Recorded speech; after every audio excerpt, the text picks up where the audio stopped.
ഇപ്പം ഇവിടെ നമ്മൾ ചെയ്തിരിക്കുന്നത് യു ഷേപ്പ്ഡ് കിച്ചനാണ്. കിച്ചൺ വിൻഡോയിലേക്ക് വരുന്ന സമയത്ത് രണ്ടാമതായിട്ട് ഇതിനകത്ത് ശ്രദ്ധിക്കേണ്ട മെയിൻ ഒരു കാര്യം എന്ന് പറയുന്നത് സ്ക്വയർ ഫീറ്റിന് എത്രയാണ് റേറ്റ് എന്ന് പറയുമ്പോഴത്തേക്ക് ബേസിക് ആയിട്ടുള്ള കുറച്ച് ആക്സസറീസ് മാത്രമാണ്.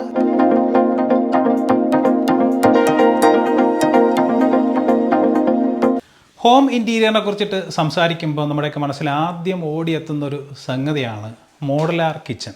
നമുക്ക് ഇൻറ്റീരിയർ എന്ന് പറയുമ്പോൾ തന്നെ നമ്മൾ ആദ്യം നമുക്കൊരു മോഡുലാർ കിച്ചൺ ചെയ്യണം എന്നൊക്കെയാണ്. പക്ഷേ സോഷ്യൽ മീഡിയയിലൊക്കെ മോഡുലാർ കിച്ചനെ കുറിച്ചിട്ട് ധാരാളം വീഡിയോസ് ഉണ്ട്. നമ്മൾ തന്നെ ഇതിനു മുമ്പ് ഒട്ടനവധി വീഡിയോസ് ചെയ്തിട്ടുണ്ട്. പക്ഷേ ഇപ്പോഴും നമ്മുടെ പ്രേക്ഷകർക്ക് ഇതിനെക്കുറിച്ചിട്ട് ഒരുപാട് സംശയങ്ങളുണ്ട്. ഒരു മോഡുലാർ കിച്ചൺ എങ്ങനെയാണ് ചെയ്യാനുള്ളത്, എപ്പോഴാണ് അത് ഡിസൈൻ ചെയ്യാനുള്ളത്, ഇങ്ങനെ ഒരുപാട് പ്രശ്നങ്ങളുള്ള ഒരു ഏരിയയാണ്. ഇതിൽ പലപ്പോഴും ചോദ്യം ചോദിക്കുന്നത് നമുക്ക് ഇത്തരത്തിൽ മോഡുലാർ കിച്ചൺസ് ചെയ്യുന്ന സമയത്ത് ഇതിലേക്ക് നമുക്ക് സ്ലാബ്, അതായത് കോൺക്രീറ്റ് സ്ലാബ് ആവശ്യമാണോ എന്നിങ്ങനെയുള്ള ധാരാളം ക്വസ്റ്റ്യൻസ് വരലുണ്ട്. ഞങ്ങൾ റീസെൻ്റായിട്ട് കംപ്ലീറ്റ് ചെയ്തിട്ടുള്ള ഒരു മോഡുലാർ കിച്ചനാണ് കേട്ടോ. എന്താണ് മോഡുലാർ കിച്ചൺ എന്ന് ചോദിച്ചു കഴിഞ്ഞാൽ നമുക്ക് ധാരാളം ആക്സസറീസ് ഉണ്ട്, കിച്ചൺ ആക്സസറീസ്. ഇതെല്ലാം തന്നെ നമുക്ക് കൃത്യമായിട്ട് നമ്മൾ പ്ലാൻ ചെയ്ത് മോഡ്യൂൾസ് ആക്കിയിട്ട് ഫിക്സ് ചെയ്യുന്നതിനാണ് ഒരു മോഡുലാർ കിച്ചൺ എന്ന് പറയുന്നത്. അപ്പം ഒരു മോഡുലാർ കിച്ചൺ ചെയ്യുമ്പോൾ എന്തൊക്കെ കാര്യങ്ങൾ ശ്രദ്ധിക്കണം, നമുക്ക് ഏതൊക്കെ മെറ്റീരിയൽ വെച്ചിട്ട് ചെയ്യാം, ഏതാണ് ബെറ്റർ മെറ്റീരിയൽ, ഏകദേശം ഒരു റേറ്റ് കാര്യങ്ങളൊക്കെ ഇന്നത്തെ വീഡിയോയിലൂടെ നമുക്ക് പരിശോധിക്കാം. It's me Suni, welcome back to my another video.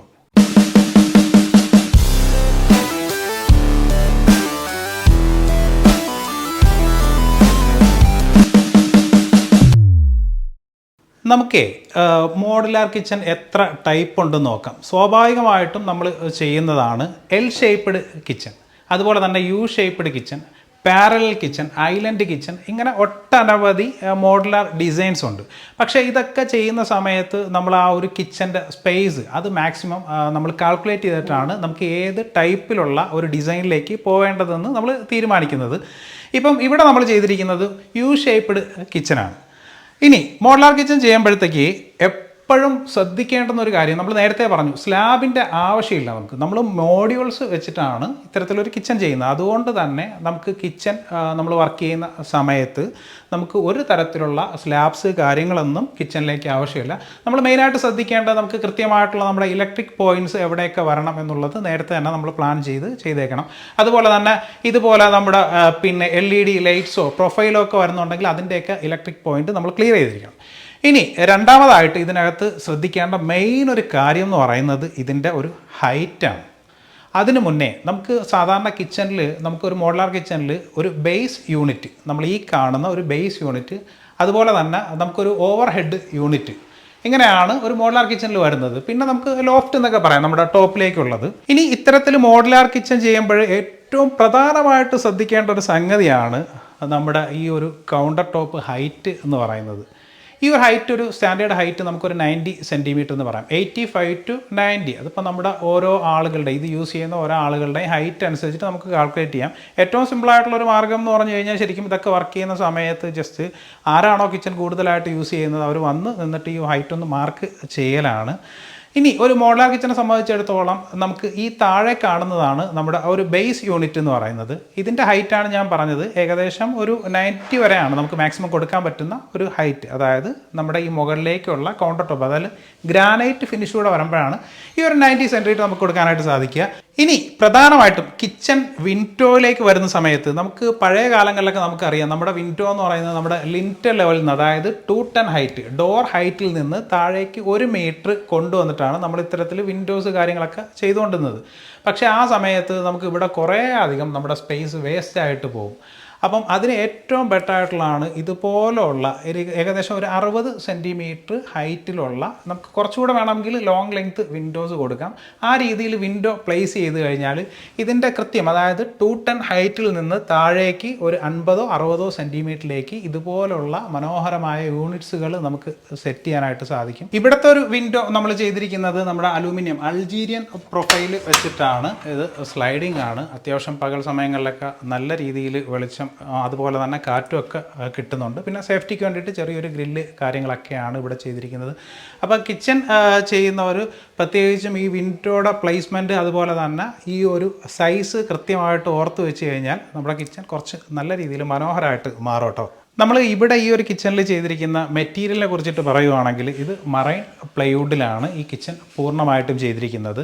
ഇതിൻ്റെ ഇൻസൈഡ് വരുന്ന അതായത് വോളിലേക്ക് വരുന്ന പോർഷനിലേക്ക് നമ്മൾ PVC ബോർഡ് വെച്ചിട്ട്, അതായത് എന്തെങ്കിലും ഈർപ്പം പിടിക്കാൻ സാധ്യത ഉണ്ടെങ്കിൽ അത് ഒഴിവാക്കാൻ വേണ്ടിയിട്ട് PVC ബോർഡ് വെച്ചിട്ട് കവർ ചെയ്തിട്ടുണ്ട്. ഈ മറൈൻ പ്ലൈവുഡിനകത്ത് നമ്മൾ മൈക്ക ലാമിനേഷനാണ് യൂസ് ചെയ്തിരിക്കുന്നത്.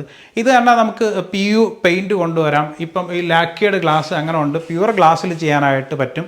മറൈൻ പ്ലൈവുഡ് അല്ലാതെ HDHMRൽ ചെയ്യാൻ പറ്റും. അങ്ങനെ ഒട്ടനവധി ഓപ്ഷൻസ് ഉണ്ട്. WPC അതായത് വുഡൻ പോളിമർ കോമ്പോസൈറ്റ്, അതുപോലെ തന്നെ NPC നാച്ചുറൽ പോളിമർ കോമ്പോസൈറ്റ്, അതിൻ്റെ ഒരു വീഡിയോ നമ്മുടെ ചാനലിൽ വരുന്നുണ്ട്. അപ്പം ഇത്തരം മെറ്റീരിയലുകൾ വെച്ചിട്ട് നമുക്കിത് ക്ലിയർ ചെയ്യാനായിട്ട് സാധിക്കും. നമ്മുടെ കിച്ചണിൽ, ഒരു മോഡലാർ കിച്ചണിൽ ഏറ്റവും ഇമ്പോർട്ടൻ്റ് ആയിട്ടുള്ളൊരു സാധനമാണ് ഇതുപോലുള്ള ടോൾ യൂണിറ്റ്സ്. ശരിക്കും ഇത്തരം യൂണിറ്റ്സുകൾ ചെയ്ത് കഴിഞ്ഞാൽ നമുക്ക് ആവശ്യത്തിലധികം സ്പേസ് ഇതിനകത്തേക്ക് കിട്ടും. നമ്മുടെ ഒരു കിച്ചണിലേക്ക് ആവശ്യമായിട്ടുള്ള എല്ലാ കാര്യങ്ങളും മിക്കവാറും ഉള്ള നമ്മുടെ ഈ എന്താ പറയുക, നമ്മുടെ ഈ പൊടി പൗഡർ ഐറ്റംസ് കാര്യങ്ങളെല്ലാം ഇതിനകത്തേക്ക് വെക്കാനായിട്ട് പറ്റും. അതുപോലെ തന്നെ ഇതിൻ്റെ ആക്സസറീസിലേക്ക് വരുവാണെങ്കിൽ അത്യാവശ്യം നല്ല ക്വാളിറ്റി ആണെങ്കിൽ നമുക്ക് ഹെറ്റിച്ച് ചെയ്യാം. അതുപോലെ തന്നെ നമുക്ക് എപ്കോ, സ്ലീക്ക്, ഒലിവ്, ഇവിടെ നമ്മൾ പൂർണ്ണമായിട്ടും ചെയ്തിരിക്കുന്ന എപ്കോയുടെ ആക്സസറീസ് വെച്ചിട്ടാണ് കേട്ടോ. ഈ ഒരു കിച്ചൺ കൃത്യമായിട്ട് നമ്മൾ 2D 3D ഡ്രോയിങ് ചെയ്തിട്ടാണ് ഇതിൻ്റെ സ്പേസ് മാനേജ് ചെയ്തിരിക്കുന്നത്. ഇവിടെ ഈ ഒരു സൈഡിലായിട്ട് നമ്മളൊരു കുക്കിംഗ് റേഞ്ച്, സ്ലീക്കിൻ്റെയാണ് കുക്കിംഗ് റേഞ്ച് കൊണ്ടുവന്നിട്ടുണ്ട്. ഇതിൻ്റെ എക്സോസ്റ്റ് ഫാന് കാര്യങ്ങളൊക്കെ പുറകിലോട്ടാണ്. അതുപോലെ നമുക്ക് ഓവർ ഹെഡ് യൂണിറ്റിലേക്ക് വന്നു കഴിഞ്ഞാൽ ഇവിടെ ജസ്റ്റ് നമ്മുടെ പ്രോ ലിഫ്റ്റ് വെച്ചിട്ട് ഒരു ബ്ലാക്ക് ഗ്ലാസും ഒരു ബ്ലാക്ക് ഫിനിഷും കൊടുത്തിട്ടാണ് ചെയ്തിരിക്കുന്നത്. ഇതിൻ്റെ മുകളിലേക്ക് നമ്മൾ യൂസ് ചെയ്തിരിക്കുന്നത് നമ്മുടെ ഗ്രാനൈറ്റ് ആണ്, ഗാലക്സി ബ്ലാക്ക് ഗ്രാനൈറ്റ് ആണ് യൂസ് ചെയ്തിരിക്കുന്നത്. ഈ ഒരു സിങ്കിനെ കുറിച്ചിട്ട് പറയുകയാണെങ്കിൽ ഇപ്പോൾ അടുത്ത കാലത്തായിട്ട് സോഷ്യൽ മീഡിയയിലേക്ക് വൈറലായിക്കൊണ്ടിരിക്കുന്ന ഒരു സിങ്കാണ്. ഏകദേശം ഒരു 18,000 രൂപയ്ക്ക് മുകളിൽ നമുക്ക് ഈ ഒരു സാധനം സ്റ്റാർട്ടിംഗ് ആണ്. ഒട്ടനവധി ഓപ്ഷൻസ് കാര്യങ്ങളൊക്കെ ഉണ്ട്. നമുക്ക് ഗ്ലാസ് കഴുകാനായാലും ഇപ്പം നമുക്ക് ഈ ഒരു പല ഇതിലേക്ക് ചെയ്യാം. ഇത് ജസ്റ്റ് ഇപ്പോൾ പുള്ളി ചെയ്തിട്ട് നമുക്ക് യൂസ് ചെയ്യാനായിട്ട് സാധിക്കും. അതുപോലെ തന്നെ കുറച്ച് വെള്ളം മാത്രം മതിയെങ്കിൽ ഈ ഒരു സാധനം, ഇതും റൊട്ടേറ്റബിൾ ആണ്. അതുപോലെ തന്നെ ഇത് അത്യാവശ്യം നല്ല രീതിയിൽ നമ്മുടെ ഓയിൽ ഇതൊക്കെ ഉണ്ടെങ്കിൽ ക്ലീൻ ചെയ്യാനായിട്ട് ഇത് നമ്മുടെ ഗ്ലാസ് എല്ലാം ക്ലീൻ ചെയ്യാനായിട്ട് പറ്റുന്ന ഒരു പോർഷനാണ്. ഇവിടെയാണ് നമ്മുടെ ഈ ഡിഷ്, അതായത് നമ്മുടെ സോപ്പ് ലിക്വിഡ് കാര്യങ്ങളൊക്കെ ഇതിനകത്തേക്ക് നമുക്ക് സൂക്ഷിക്കാനായിട്ട് പറ്റും.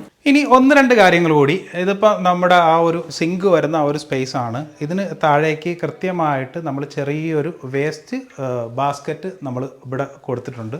അപ്പോൾ അത്യാവശ്യം നമ്മുടെ വേസ്റ്റൊക്കെ ഈസി ആയിട്ട് തന്നെ നമുക്ക് ഡിപ്പ് ചെയ്യാനായിട്ട് സാധിക്കും. കിച്ചണിൽ അത്യാവശ്യം, ഒരു മോഡലാർ കിച്ചണിൽ അത്യാവശ്യം വേണ്ട ഒരു സാധനമാണ് ഇതുപോലുള്ള ഡിഷ് വാഷർ കേട്ടോ.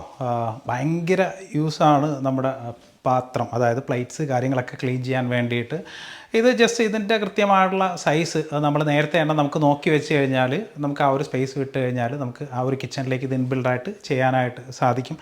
അതുപോലെ തന്നെ നമുക്ക് ഇപ്പോഴത്തെ നമ്മുടെ വാഷിംഗ് മെഷീനും, ഫ്രണ്ട് ഓപ്പൺ വരുന്ന വാഷിംഗ് മെഷീനും ഇതിലേക്ക് തന്നെ കൊടുത്തു കഴിഞ്ഞാൽ നമുക്ക് ബാക്കി ഒരു സ്പേസ് ഒന്നും വേസ്റ്റ് ആവാണ്ട് കിച്ചണിൽ തന്നെ ഈ കാര്യങ്ങളെല്ലാം നമുക്ക് ചെയ്യാനായിട്ട് സാധിക്കും കേട്ടോ. ഇനി നമ്മൾ കിച്ചൺ ചെയ്യുമ്പോഴത്തേക്ക് പ്രധാനമായിട്ടും ശ്രദ്ധിക്കേണ്ടതാണ് നമ്മുടെ റെഫ്രിജറേറ്ററിൻ്റെ ആ ഒരു സ്പേസ് എന്ന് പറയുന്നത്. പലപ്പോഴും പല ആളുകളും ഇത് വിട്ടുപോയിട്ട് പിന്നീട് എവിടെ വെക്കണം എന്നുള്ളൊരു കൺഫ്യൂഷൻ വരും. ഇത് നമുക്ക് മോഡലാർ കിച്ചണിൽ ഇൻബിൽട്ട് ആയിട്ട് കൊണ്ടുവരാൻ പറ്റും കേട്ടോ, ഇത്തരം റെഫ്രിജറേറ്റർ. പക്ഷേ ഇൻബിൽട്ട് റെഫ്രിജറേറ്റർ വരുന്ന സമയത്ത് നമുക്ക് ഭയങ്കര കോസ്റ്റ് ആയിട്ടും വരിക. മോഡലാർ കിച്ചന് ഭംഗി കൂട്ടുന്ന കുറച്ച് കാര്യങ്ങൾ പറയാം. അതിൽ മെയിനായിട്ടാണ് ഒന്ന് കളർ കോമ്പിനേഷൻ, അതുപോലെ തന്നെ നമ്മുടെ ഈ ഒരു വോളിലേക്ക് വരുന്ന ഈ ഒരു ടൈല് കാര്യങ്ങൾ, അതുപോലെ പ്രധാനമായിട്ട് ശ്രദ്ധിക്കാനുള്ളതാണ് ഈ ഒരു സ്ട്രിപ്പ് ലൈറ്റ് കാര്യങ്ങൾ. അപ്പം ഇത് നമുക്ക് അത്യാവശ്യം ഇവിടെ ഒരു നല്ല ലൈറ്റ് പ്രൊവൈഡ് ചെയ്യും. അതുപോലെ തന്നെ നമുക്ക് ഈ ഒരു സ്കേർട്ടിംഗ് ഏരിയയിലേക്കും ഇത്തരത്തിൽ ലൈറ്റ് കൊടുക്കാനായിട്ട് സാധിക്കും. പലപ്പോഴും മോഡലാർ കിച്ചൺ ചെയ്യുന്ന സമയത്ത് അല്ലെങ്കിൽ ഇൻറ്റീരിയർ വാർഡ്രോബ്സ് കാര്യങ്ങളൊക്കെ ചെയ്യുന്ന സമയത്ത് ഇതുപോലെ നമ്മൾ അകത്തേക്ക് ചെറിയൊരു പോർഷൻ കൊടുത്തതിന് ശേഷം മാത്രമാണ് ഇത്തരത്തിൽ കിച്ചൺ ഡിസൈൻ ചെയ്യുന്നത്. ഇതിൻ്റെ പ്രധാനപ്പെട്ട ഒരു കാരണം നമുക്കിതിങ്ങനെ ചേർന്ന് നിന്നാലും നമ്മുടെ ഈ കാൽപാദങ്ങളൊക്കെ നമുക്ക് തട്ടാതെ അകത്തേക്ക് നമുക്ക് വെക്കാനായിട്ട് സാധിക്കും. അപ്പം ഇതൊക്കെയാണ് ഒരു മോഡലാർ കിച്ചൻ്റെ വിശേഷം എന്ന് പറയുന്നത്. ഇനി നമുക്ക് ഒരു കിച്ചൺ ചെയ്യാൻ വേണ്ടിയിട്ട് ധാരാളം മെറ്റീരിയലുകൾ നമുക്ക് അവൈലബിൾ ആണ് കേട്ടോ. ഏറ്റവും ലോ കോസ്റ്റ് എന്ന് പറയുന്നത് ഇപ്പോൾ എനിക്ക് തോന്നുന്നു ഫെറോ സിമൻ്റ് ആണ് നമ്മൾ ചെയ്യുന്ന കിച്ചണിൽ ഏറ്റവും ലോ കോസ്റ്റ് ആയിട്ട് നമുക്ക് മോഡലാർ കിച്ചൺ ചെയ്യാൻ പറ്റുന്നത്. പിന്നീട് മുകളിലേക്ക് വന്നു കഴിഞ്ഞാൽ അലൂമിനിയം കിച്ചൺസ് ചെയ്യാനായിട്ട് സാധിക്കും. ഇപ്പോൾ ഈ കാണുന്ന ഒരു കിച്ചണൊക്കെ നമുക്ക് അലൂമിനിയത്തിലൊക്കെ ആണെങ്കിൽ എനിക്ക് തോന്നുന്നു ഒരു 1 ലക്ഷം അല്ലെങ്കിൽ ഒരു 1.5 അതിനകത്തേക്ക് നമുക്ക് ഇത്രയും യൂണിറ്റോട് കൂടിയിട്ട് നമുക്ക് ചെയ്തെടുക്കാനായിട്ട് സാധിക്കും. പിന്നെ മുകളിലേക്ക് പോവുകയാണെങ്കിൽ നമുക്ക് HDHMR, അതുപോലെ തന്നെ അതിൻ്റെ ടോപ്പിലേക്കാണ് പിന്നെ മറൈൻ പ്ലൈവുഡ്, WPC, NPC ഇങ്ങനെ കുറേ മെറ്റീരിയലുണ്ട്. പിന്നെ ഇതിൻ്റെ ഈ ഡോറിലേക്കൊക്കെ വരുന്നപ്പോൾ ലാക്കേഡ് ഗ്ലാസ് കാര്യങ്ങളൊക്കെ വെച്ചിട്ട് അല്ലെങ്കിൽ PU ഫിനിഷ് മൈക്കൊക്കെ വെച്ചിട്ട് നമുക്ക് കംപ്ലീറ്റ് ചെയ്യാനായിട്ട് സാധിക്കും. പലപ്പോഴും റേറ്റ് ചോദിക്കുന്ന സമയത്ത് കിച്ചൻ്റെയൊക്കെ സ്ക്വയർ ഫീറ്റിന് എത്രയാണ് റേറ്റ് എന്ന് പറയുമ്പോഴത്തേക്ക് ബേസിക് ആയിട്ടുള്ള കുറച്ച് ആക്സസറീസ് മാത്രമാണ് ഇതിനകത്തേക്ക് ഇൻക്ലൂഡ് ചെയ്തിട്ട് എല്ലാവരും റേറ്റ് പറയുന്നത്. അപ്പോൾ അതിനകത്ത് തന്നെ ചിലപ്പോൾ നമ്മുടെ പിന്നെ ഇലക്ട്രിക് ഹുഡ് ഒന്നും കാണണം എന്നില്ല, അതൊക്കെ കൃത്യമായിട്ട് ചോദിക്കണം. ശരിക്കും പറഞ്ഞു കഴിഞ്ഞാൽ കിച്ചൺ ഒരു റേറ്റ് ചോദിക്കുന്നതിലുപരി ഒരു മോഡുലാർ കിച്ചൺ ചെയ്യുന്ന സമയത്ത് നമ്മുടെ കിച്ചൻ്റെ സ്പേസ് കൃത്യമായിട്ട് നമ്മൾ പ്ലാൻ ചെയ്തതിന് ശേഷം ഇത് ചെയ്യുന്ന ആളിനെ വിളിച്ചിട്ട് ഇതിൻ്റെ ഒരു 2D ഡ്രോയിങ് ആദ്യം ചെയ്ത് മേടിക്കുക എന്നുള്ളതാണ്. എന്നിട്ട് നമുക്ക് ഇതിനകത്തേക്ക് എന്തൊക്കെ ആക്സസറീസ് വേണമെന്ന് നമ്മൾ അങ്ങോട്ട് പറയണം. കാര്യം കിച്ചൺ യൂസ് ചെയ്യുന്നത് നമ്മളാണല്ലോ, അവരുടെ ഇഷ്ടത്തിനല്ല ഒരു സാധനം കൊണ്ട് വെക്കുക. ഇപ്പം ചില ആൾക്കാർക്ക് ഒരു പുൾ ഔട്ട് യൂണിറ്റ് മതിയായിരിക്കും, ചില ആൾക്കാർക്ക് 2 എണ്ണം വേണം. അതുപോലെ തന്നെ നമുക്ക് ഈ പറഞ്ഞ പോലെ ഒരു ഡിഷ് വാഷർ ആവശ്യമില്ലാത്ത ആളുകളുണ്ടാവും. കുക്കിംഗ് റേഞ്ച് വേണ്ടാതെ വരും, നമുക്ക് ജസ്റ്റ് അല്ലാതെ ഒരു ഹോബ് മാത്രം മതിയാവും. പിന്നെ ഹുഡ് ആൻഡ് ഹോബ് ചെയ്യാത്ത ആളുകൾ തന്നെ ഉണ്ട്.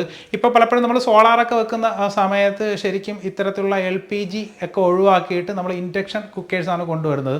നമുക്ക് ഒരു മാസത്തിൽ ഏകദേശം ഒരു LPGയുടെ പൈസ നമുക്ക് ആ സോളാർ ഉപയോഗിച്ചിട്ട് ലാഭിക്കാനായിട്ട് സാധിക്കും.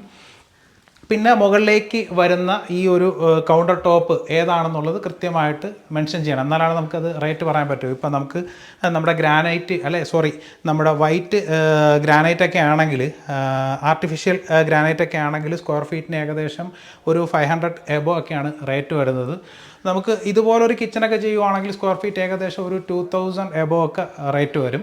അപ്പം കൃത്യമായിട്ട് ഒരു കിച്ചൺ ചെയ്യുന്ന സമയത്ത് നമുക്ക് വേണ്ട ആക്സസറീസ് എന്താണെന്ന് ആ ചെയ്യുന്ന ആളുമായിട്ട് ഡിസ്കസ് ചെയ്തതിന് ശേഷം മാത്രം ചെയ്യുക. അല്ലെങ്കിൽ പിന്നീട് നമുക്ക് പല കാര്യങ്ങളും ബുദ്ധിമുട്ടായിട്ട് വരും. അതിനുശേഷം ആവശ്യമുണ്ടെങ്കിൽ 3Dയുടെ ചെയ്തെടുത്തു കഴിഞ്ഞാൽ നമുക്ക് കൃത്യമായിട്ട് ആ ഒരു കളർ കോമ്പിനേഷനിലേക്കും വരും. അതുപോലെ അതിൻ്റെ ഏറ്റവും ബേസിക് ആയിട്ടുള്ളൊരു കാര്യമാണ് നമ്മുടെ ഫ്ലോറ്. അത് ആ ഒരു കളറിനെയും അതുപോലെ തന്നെ നമ്മുടെ ടോപ്പും ഒക്കെ ബേസ് ചെയ്തിട്ടാണ് നമ്മളൊരു കിച്ചൻ്റെ കളർ പാലറ്റിങ് സെലക്ട് ചെയ്യാനുള്ളത്. ഇപ്പോൾ ഇവിടെ നമ്മൾ ഇട്ടിരിക്കുന്നത് 1600, 800 ആ ഒരു സൈസ് വരുന്ന കജേരിയയുടെ എറ്റേണിറ്റി സീരീസിൽ വരുന്ന ആ ഒരു ടൈലാണ്. ഇതും അതുപോലെ തന്നെ നമുക്ക് ആ ഒരു സിമൻറ്റ് ടെക്സ്ചറൊക്കെ വരുന്ന ആ ഒരു ടൈലാണ് കൊടുത്തിരിക്കുന്നത്. അതിലേക്ക് ഈ ഒരു വാം ലൈറ്റ് വന്ന് വീഴുമ്പോഴത്തേക്കും ഒത്തിരി നല്ല ഭംഗിയുണ്ട്. അപ്പം പൂർണ്ണമായിട്ടില്ലെന്നറിയാം, എന്നാലും കിച്ചനെ കുറിച്ചിട്ടുള്ള ഏകദേശം കുറച്ച് ധാരണകൾ നിങ്ങൾക്ക് കിട്ടി എന്ന് വിചാരിക്കുന്നു. അപ്പോൾ വീണ്ടും മറ്റൊരു വീഡിയോ ആയിട്ട് നമുക്ക് കണ്ടുമുട്ടാം. അതുവരേക്കും ബൈ ബൈ.